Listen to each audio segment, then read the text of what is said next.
There we go. Oh, there we go. Oh, no, no, no, no, no, no, no, no, no. Hey y'all, it's Yak Watch Fishing. This video is going to be a gear review on the water with the micro or power pole micro that I bought recently from Kayaks By Bo. I will be putting a link to their website and Facebook in the description below in case y'all are interested in something or kayak gear. But anyway, hopefully this is educational and will help y'all decide whether or not a micro power pole is going to be useful for your kayak fishing or small boat fishing. So enjoy. Hello. I don't think I've cast it on those two.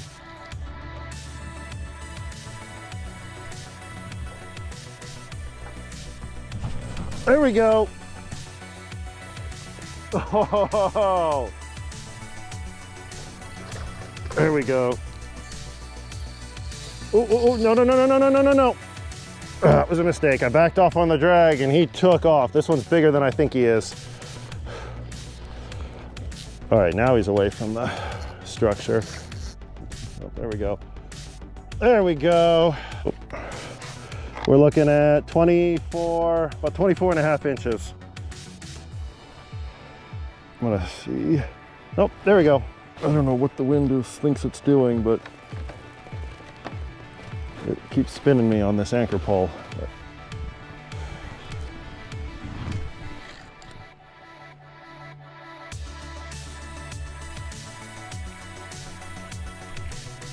Nope, a total redfish. Let's try a low and slow retrieve and see what he does. Oh, no, that's a trout. That was a nice trout too. So if you noticed in the previous clip, I was able to observe the fish's refusal of the first cast and retrieve, and I changed my retrieve to kind of experiment and try again. And I was also able to get a clearer ID and confirm that was actually a trout. So definitely useful being able to spot and observe the fish's refusal. Even if you can't catch it, you're still learning something. Another thing too, just being able to stand in one place relatively still with a rod in your hand is really, really helpful. One of the downfalls of kayak fishing when you're sight fishing is you're paddling or push poling, and then you see a fish, you gotta bend down to set the push pole or paddle down and then stand back up with the rod in your hand. And oftentimes fish will get spooked when they see that movement.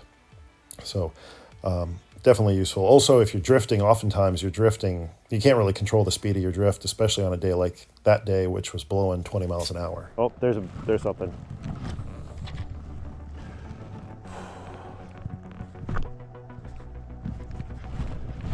Oh, come on. There we go. No, no, no, no, no, no, no, no, no, no, no, no, no, no, sir, no, sir, no, sir. Oh, that's a nice snook. That is a nice snook. All right, let's back up. Oh, no, no, no, no, no. No, sir, no, sir, no, sir. No, sir, no, sir, no, sir. I know you're trying to get back to that mangrove. Smart fish.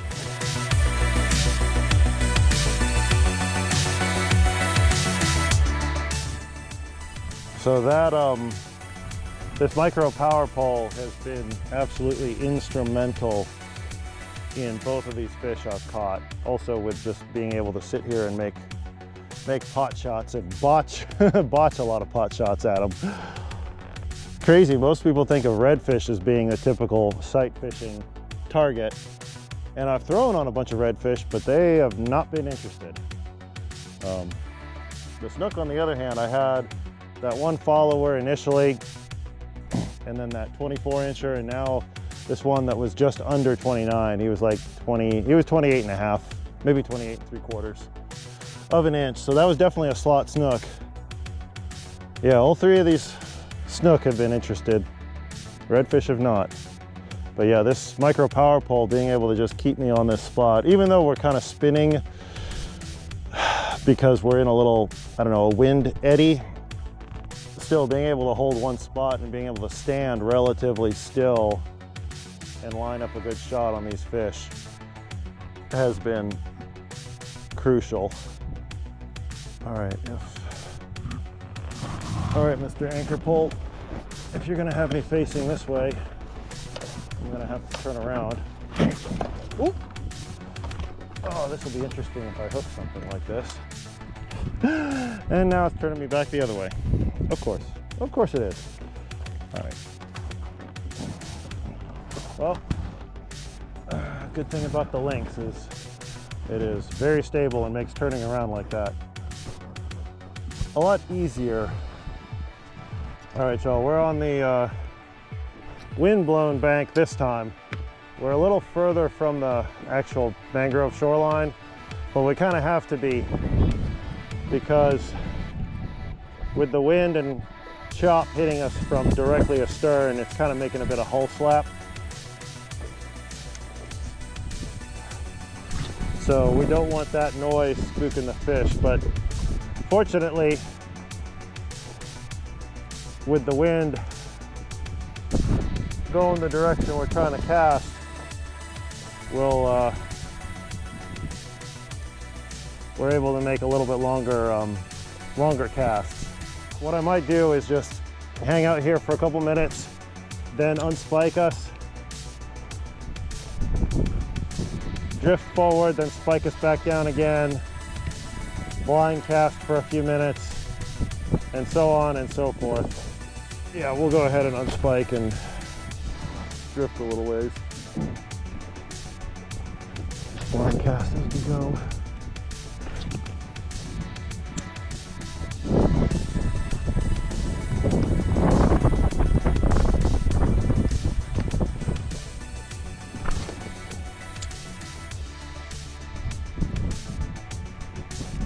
There we go. Oh, that's a nice redfish. I thought I saw some movement back there. Oh, I gotta be careful because there's this thing right here. Oh, no, no, no, no, no, no, no, no, no. Turn back this way, sir. There we go, there we go.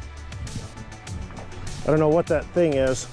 I think there's more fish back there because, oh, no, no, no, no, no, no, no, no, no, sir. I know you're trying to go for that, whatever that is, that stump. All right, y'all, notice how I had the drag really tight at the beginning of that fight, and I was grabbing the spool or feathering it to get them away from those mangroves and kind of control them around that stump that's next to us. Oh, come on, buddy. Oh, there we go. But now that we're on the opposite side from the mangroves, kind of in open water, I've backed off quite a bit. All right, are you gonna keep swimming that way? All right, yeah. So just something to be aware of sometimes when you're spiked in.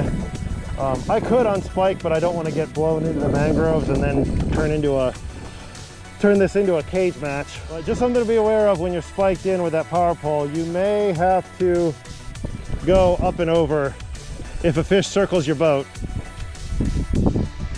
So having either a long enough rod or having long arms, or both, is definitely helpful. Oh, maybe. Head first in, there we go. Oh yeah. Whew.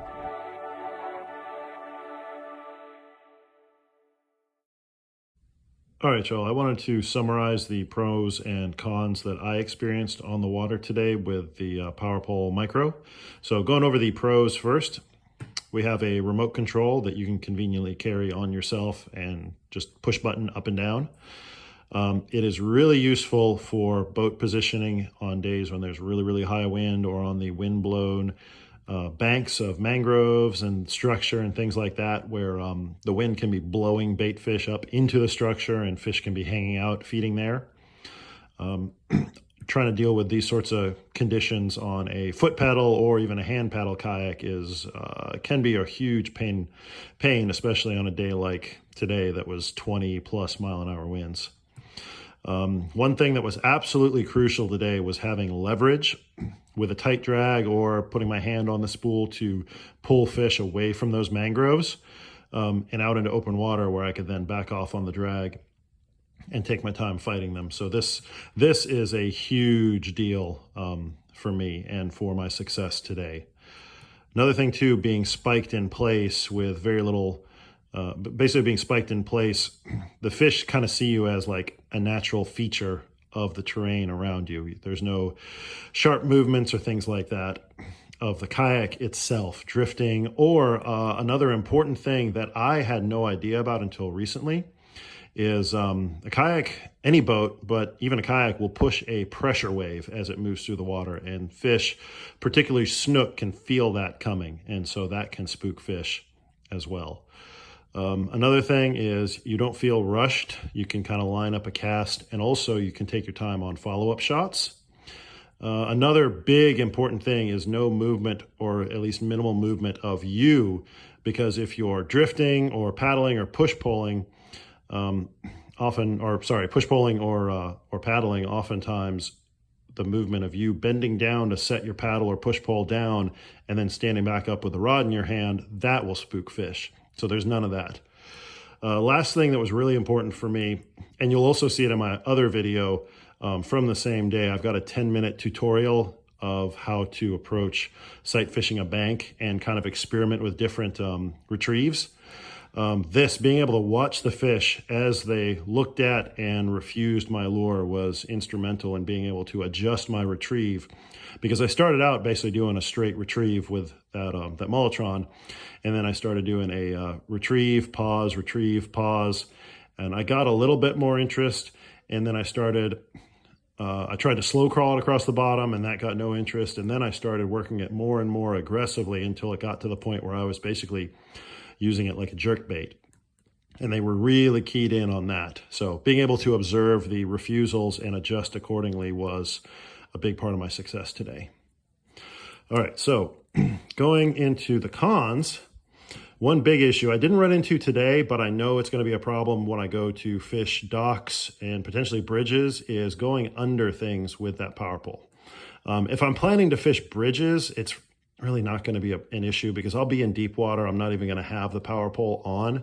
But going under docks, that definitely could be a problem. So you're going to have to be aware, and either, if the water is deep enough, basically push the button on it down a couple feet so that you can get under, or bring it up all the way and then you can just pull it out by hand, lay it down on the deck, go under the dock, and then set it back in. So it will be extra steps to kind of deal with that. An issue I ran into is that lanyard for the remote kept tangling or obscuring the GoPro camera that was on my chest mount. So that was mildly annoying. So there's another con right there. Another thing, when you're on the lee side of, say, a mangrove shoreline or something like that, when there's little wind, or in a high wind situation, but you're in the lee and you have high winds coming up and over or around the structure and creating kind of a wind eddy or swirl, your kayak or small boat will potentially spin on that power pole. So that was a bit annoying. Although, I mean, I could mitigate it on my kayak because I can be standing up and turn around fairly easily, but that is something to watch out for. Next thing is, if a fish circles the boat, you're going to have to go up and over across your back with the rod. So you need either long arms and or a long rod, or in my case, I've got both. So being a yak squatch kind of helps there. So not a huge deal for me, but just something to be aware of for your decision. Another thing is losing balance. If you are drifting across a flat, especially in high winds, and you're drifting fairly quickly, and you go to put that power pole down, it's going to come to a sudden stop, and it's actually going to kind of bounce forward and then back because of the flexibility of that power pole. So you're going to need to kind of crouch down, or even sit down while you're doing that, or just have exceptionally good balance. So this is a potential safety issue depending on how good your balance is. So just something to be aware of if you're drifting quickly across the flat. Be mindful so you don't trebuchet yourself off the front of your kayak. Another issue is I can't use the anchor spike as a push pole and then conveniently use the power pole. I will have to get a second push pole. I mean, you can do it, but it takes time because you got to thumb up all the way and then grab it, reach fairly far back and grab it and pull it out of the power pole and then start using it. And then when you're ready to spike back down, you have to line it up and get it back in place, which could be difficult in the field under a high stress situation, when you've got a good fish you want to make a good cast on. So it's just something to be aware of. So one last thing, going over these cons. So the lanyard tangle, I've already mitigated that actually by taking the remote off the lanyard and just using a split ring, a big key ring, and putting it directly on my life jacket. So that's not going to be a problem anymore.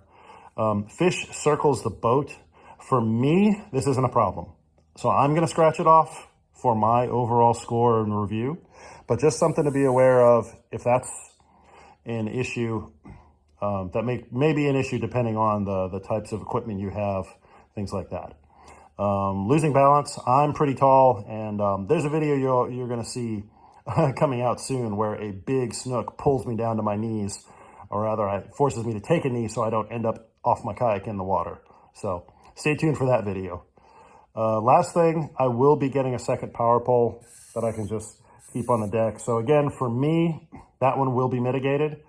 So for my type of fishing and what my priorities are, I've got 7 pros and really only 3 cons. And this one right here, I'm going to go ahead and circle that. That one was absolutely critical today because especially the 2 biggest snook of the day, which you didn't see both of them in this video, but you will see in the full day's fishing, which I'll have a link to in the description below. This one right here, I would not have been able to get those fish out nearly as easily without the power pole because I would have had to remember one extra step, which is to flip my fins into reverse and pull or pedal backwards and pull the fish out. So, which I have done that while dock fishing in deep water. So it is doable, but when you're dealing with snook that hit and take off so quickly, you're going to have a hard time reacting fast enough to do this with the foot pedals. So hopefully this was useful for y'all and educational, and will inform your decision whether or not a micro power pole would work for your style of fishing. So see you next time. Yaks, watch out.